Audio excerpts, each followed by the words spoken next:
Hey, so if Audacity has no sound on your PC, yeah, like you record audio but can't hear playback, or everything is silent, that can be really frustrating.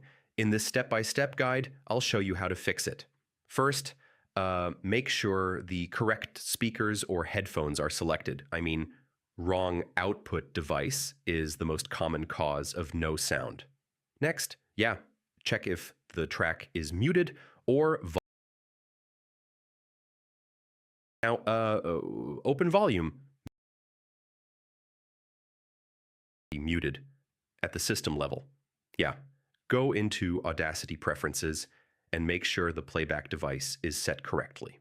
Now, enable software playthrough if you're recording and expecting real-time monitoring.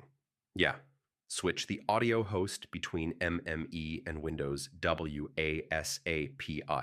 I mean, this often fixes silent playback issues. Now, outdated or broken drivers can cause no sound. Updating them can restore audio output. Yeah, corrupted settings can break playback. Resetting Audacity can fix sound issues quickly. If nothing works, reinstall Audacity. This resets audio configuration and fixes broken files. So yeah, that's how you fix Audacity. No sound problem on PC. Most of the time, it's output device, volume settings, or driver issues. Try these steps and your audio should work again. Thanks for watching. Hey,